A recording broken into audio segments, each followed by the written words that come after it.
Toddler buried in 1870s found in casket under home. The story of a small glass cast iron casket began in the 1870s at San Francisco's Oddfellows Cemetery. About 140 years later, last May, the story came back. A construction crew at a home on Rossi Street near the University of San Francisco found the sealed casket. Inside, they found a little girl with long blonde hair wearing a long white lace dress. She had a cross made of flowers on her chest, and she was nicknamed Miranda Eve. Now we know that her real name is Edith Howard Cook. Alyssa Davey, a genealogist and founder of the Garden of Innocence project, reburied the little girl in Colma last year. Davey says she was also determined to discover the real story of the girl, including the date of her death. Also, if you have not done so already, please subscribe to our channel and click that notification bell to get inspired by these real-life stories every day. Now, back to the story. Through the use of DNA, we now know the girl's identity and have tracked down a living relative. Her name was Edith Howard Cook, the second-born child and first-born daughter of Horatio Nelson and Edith Scoofy Cook. She died on October 13, 1876, at age of 2 years, 10 months, and 15 days, and was buried in a family plot in the Yerba Buena section of the Oddfellows Cemetery on October 15, 1876. Funeral home records indicate the cause of death was marasmus.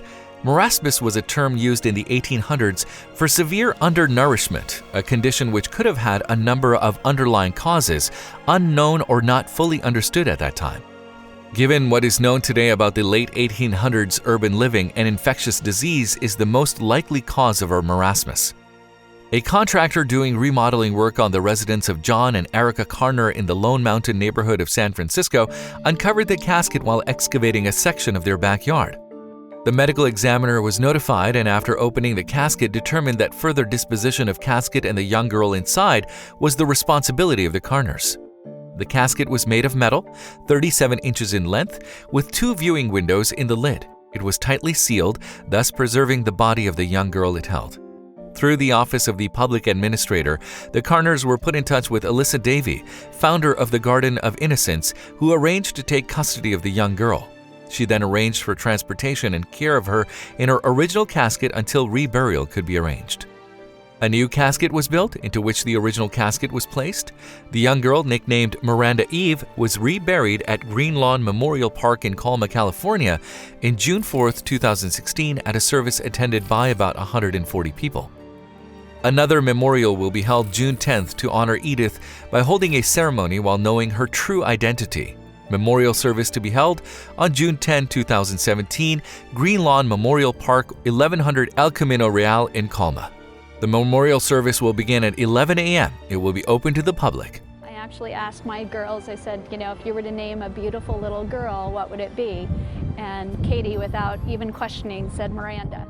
She was buried there before it was a backyard, of course. All the residences in that neighborhood were built on the former site of a cemetery owned and operated by the Independent Order of Oddfellows. The cemetery accepted burials from 1865 until about 1902. The interred were exhumed in the early 1930s and transferred to Green Lawn Cemetery in Colma, California. For unknown reasons, Edith Miranda was left behind. The research effort was complex, consisting of 4 general phases which often overlapped. A successful completion of each was needed to obtain a 100% positive identification. A map or diagram of the cemetery as it existed when burial ceased was sought initially. None was found. A scalable plan for the development of the cemetery dating back to 1865 was discovered at the Bancroft Library at the University of California, Berkeley. Using that as a base, researchers initially identified 2 sections of the cemetery most likely corresponding to the location of the residence. Subsequently, several historical maps, including original cemetery section drawings, were digitally layered atop one another and cross-referenced against photographs to reveal a clearer picture of which family plots likely intersected with the location of the discovery. Examinations of Miranda Eve before reburial suggest a child aged 2 to 4 years at death. DNA preserved in her hair showed she was female. Coffin style indicates burial about 140 to 150 years ago. Any potential candidate had to qualify on all 3 counts. Surviving cemetery records and archived obituary notices were used to research these criteria. In addition, she would have had to been buried in a casket matching the one which was discovered. Confirmation of this information depended on finding survival funeral home records. Research on interments from the 2 cemetery sections narrowed the search to 2 highly likely candidates. Standard genealogical search methods were used to find and examine a large number of records for relevant information, most of which came from online sources of genealogical records. This was a labor-intensive effort. More than 1,000 hours of research was logged by 3 primary researchers, occasionally aided by additional volunteers to complete this phase of the project. Living family descendants were eventually found for both candidates. Both descendants were contacted and agreed to provide DNA samples for comparison. One of these showed a good match to DNA recovered from the hair of Miranda Eve. Strands of hair were obtained from Miranda Eve before her reburial for DNA testing. Analysis of nitrogen isotopes conducted at the University of California, Davis. It's likely that she was sick from some type of disease, and so she stopped eating and probably went into coma and then eventually passed away. This is consistent with a chronic illness, unlike, for example, smallpox or an accident where death was typically within weeks, and with the cause of death of marasmus indicated in funeral home records for Edith Howard Cook found later. Whatever the specific cause of her illness, a bacterial infection seems most likely. It is certain that Miranda Eve died from the wasting which was characteristic of a diagnosis of marasmus. Her hair was also analyzed for traces of medicines such as morphine and cocaine, which were common components of medicines in the late 1800s, but existence of these compounds could not be documented. Analysis of nuclear DNA, which is inherited from both parents, confirmed that Miranda Eve was a girl. No Y chromosome DNA fragments are present and suggested ancestral origins in Western Europe. Her complete mitochondrial DNA, inherited only maternally, was assembled, and it was found that Miranda Eve carried a I1A1E haplotype, most common on the British Isles. At the University of California, Santa Cruz, an analysis was performed comparing the DNA extracted from the hair sample with that obtained from the living male descendant of the second candidate, Edith Howard Cook. Got a saliva sample from him. We're confident enough to say, 99.9% certainty that a relative of this particular person. The living relative is Peter Cook, Edith's grandnephew.